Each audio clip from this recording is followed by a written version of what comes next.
সেই খারাপ মানুষকে এতবার ভালো হয়েছে না কেন বলার পরও তারা ভালো হইতে পারে না, কারণ চরিত্রের মধ্যে খারাপই চলে যায়। আবার ভালো মানুষকে বলে যে তুমি খারাপ কাজ করে দেখাও না, সেও খারাপ কাজ করতে পারে না, কারণ ওর মধ্যেই ভালো ব্যাপারটা থাকে।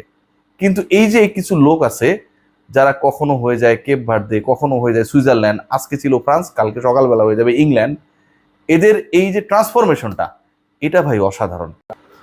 Remember the name Unai Simon, goalkeeper of Spain, the way he played today.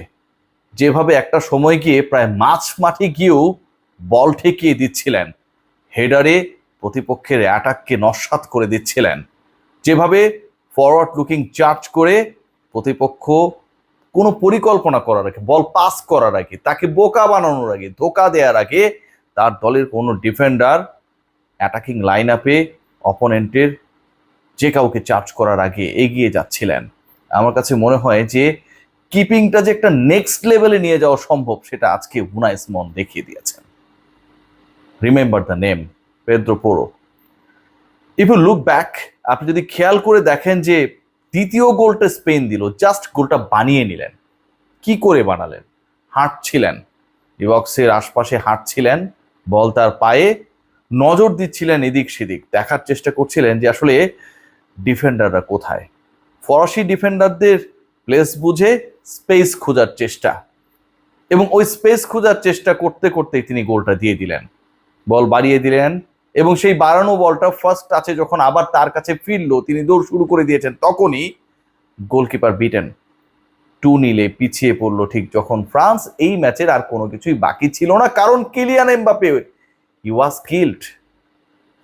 কিভাবে কি ঘটলো, কিভাবে কিলিয়ান এমবাপ্পে আর লিওনেল মেসি হতে পারলেন না, এই ম্যাচটার 90 মিনিটের হাইলাইটসটা দেখলে সবকিছু ক্লিয়ার হয়ে যাবে। 65 মিনিটস পর্যন্ত এমবাপ্পের অন টার্গেট শট একটাও ছিল না।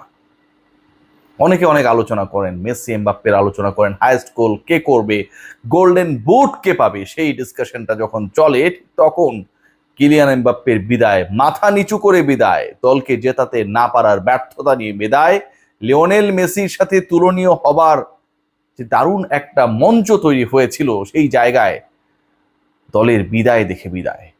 এর থেকে আর প্যাথেটিক কি হতে পারে?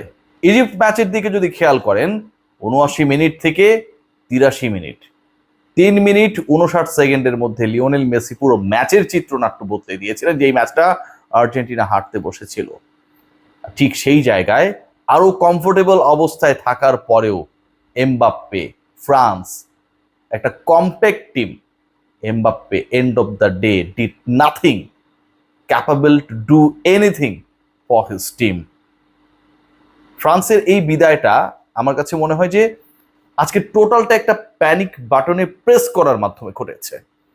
ম্যাচের 20তম মিনিটে যে ফাউলটা হলো, লামিন ইয়ামালকে যেভাবে ফাউল করা হলো, বল বাতাসে, ওই বলের সাথে ইয়ামালের যে দূরত্ব, অথবা সেই বলটাকে যদি আপনি জাস্ট লিফট করে দেন, যেটাকে যেতে দিলাম বাবা, তুই যা যেখানে খুশি যা, ইয়ামাল পারলে তুই ধর, ও জীবনেও পারতো না।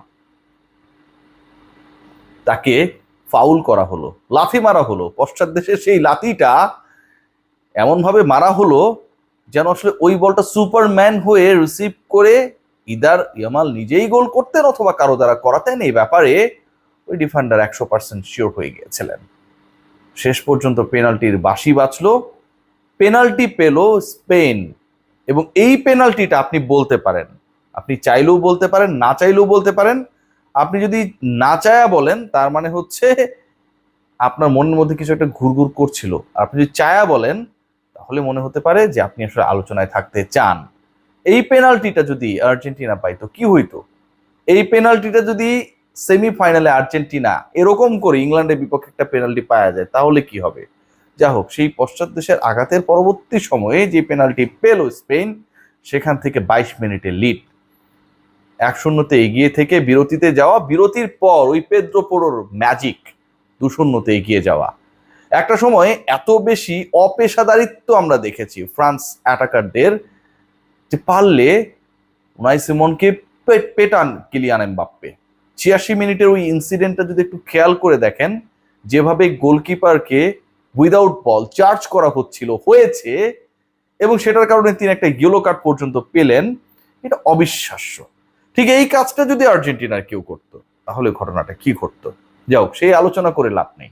আজকের ম্যাচের অনেকগুলো শিক্ষা রয়েছে। 1 নাম্বার শিক্ষা যেটা, কিলিয়ান এমবাপ্পে লিওনেল মেসি না, সবাই ম্যাচ এই সিচুয়েশন থেকে বের করতে পারে না। 2 নাম্বার শিক্ষা যেটা, আপনি যদি অ্যাগ্রেসিভলি এগিয়ে গিয়ে চার্জ করেন অ্যাজ এ গোলকিপার, এটা একটা দলের জন্য কতটা ইফেক্টিভ হতে পারে, প্রতিপক্ষের আক্রমণকে ধূলিসাৎ করে দেওয়ার জন্য কতটা ফলপ্রসূ হতে পারে, সেটা আজকে সিমন দেখিয়েছেন। 3 নাম্বার শিক্ষা যেটা, সেটা হচ্ছে স্ট্যাটিস্টিক্যালি এগিয়ে থাকা আর রিয়েলিস্টিক গিভেন ডেতে ওই পারফরমেন্সটাকে অ্যাপ্লাই করা, দু জিনিস। আজকে পুরো ম্যাচে যেভাবে স্পেন ফ্রান্সকে নাচিয়েছে, স্পেনের গোলকিপার নাচিয়েছে, অ্যাটাকাররা নাচিয়েছে, লামিন ইয়ামাল গোল পান নাই, পেনাল্টি আদায় করেছেন, ডান প্রান্তে যেভাবে অ্যাটাক করার চেষ্টা করেছেন, বিজি রেখেছেন, তাকে ঘিরে যেই পরিকল্পনা করতে গিয়ে অন্যদের ক্ষেত্রে সেই প্ল্যানটাকে এক্সিকিউট করতে পারেনি। ওই পরের গোলের এক্সাম্পলটা আমাকে দিতেই হবে। ইয়ামালের উপর এতটাই প্যানিক তারা হয়ে গিয়েছিল যে উইদাউট বল তাকে ফাউল করে বসা হইল কোনো কারণ ছাড়া পেনাল্টি বক্সের ভিতরে। সো ওই প্যানিক বাটনটাই আলটিমেটলি অ্যাপ্লাই করেছে স্পেন, যে তোমরা ইয়ামালকে অ্যাটাক করবা, আমরা তোমাদের গোলবার অ্যাটাক করবো, and that actually properly successfully done by Spanish.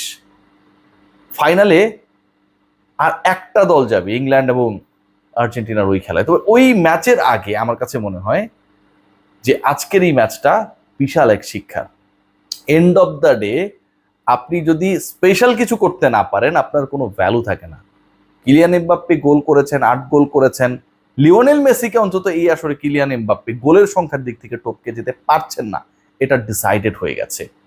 দুজনের গোল সংখ্যা 8, এবং একই যদি গোল সংখ্যা হয় তখন অ্যাসিস্ট হিসাব করা হবে। আজকে কিলিয়ান এমবাপ্পে এবং তার দল গোল পায় নাই, মানে অ্যাসিস্টের দিক থেকে লিওনেল মেসিকে ক্রস করার তার কোনো সম্ভাবনা, সুযোগটা নেই।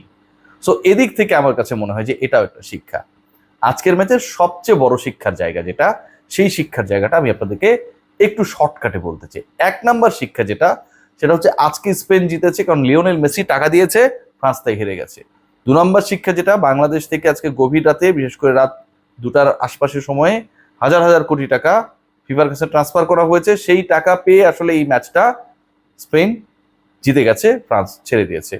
3 নাম্বার শিক্ষা যেটা, ফিফা সবকিছু জানার পরেও, যে ফ্রান্স এত ভালো দল, দিদিয়ের দেশে এত বড় কোচ, কিলিয়ান এমবাপ্পে এত বড় স্কোরার, সবকিছু জানার পরেও পুরো ব্যাপার নিয়ে ফিফা কোনো জায়গায় ইন্টারভেন করে নাই।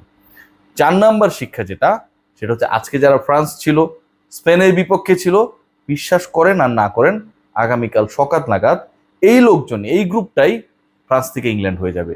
যদিও ব্রেক্সিটের কারণে ইউরোপিয়ান ইউনিয়ন থেকে ইংল্যান্ড বাইরে হয়ে গেছে, এটাতে তাদের কোনো কিছু আসে যায় না, কারণ তারা এইসব বুঝেও না, এইসব তত্ত্বমত্ত্ব বুঝতে গিয়ে ব্রেনটা নষ্ট করতে চায়ও না। সো তারা আজকে ছিল ফ্রান্স, কালকে সকালবেলা হয়ে যাবে ইংল্যান্ড। এবং এই যে চরিত্রের পরিবর্তন, এটাকে আমরা সাধুবাদ জানাতেই পারি। আমরা দেখেন অনেক খারাপ মানুষ কেন বলি, যদি ভালো হইস না কেন, সেই খারাপ মানুষকে এতবার ভালো হইস না কেন বলার পরও তারা ভালো হইতে পারে না, কারণ চরিত্রের মধ্যে খারাপই চলে যায়। আবার ভালো মানুষকে বলি যে তুমি খারাপ কাজ করে দেখাও না, সেও খারাপ কাজ করতে পারে না, কারণ ওর মধ্যেই ভালো ব্যাপারটা থাকে। কিন্তু এই যে কিছু লোক আছে যারা কখনো হয়ে যায় কেপ ভার্দে, কখনো হয়ে যায় সুইজারল্যান্ড, আজকে ছিল ফ্রান্স, কালকে সকালবেলা হয়ে যাবে ইংল্যান্ড, এদের এই যে ট্রান্সফরমেশনটা, এটা ভাই অসাধারণ। এটাতে ভালো না বেশি, এটাতে মুগ্ধ না হয়ে এই জাদুকরী ব্যাপারটায় নিজের মধ্যে না নেয়ার চেষ্টা করে আসলে কোনো লাভ নাই। এটা স্পেশাল, এবং সেই স্পেশালদের প্রতি আমার একটা স্পেশাল সালাম।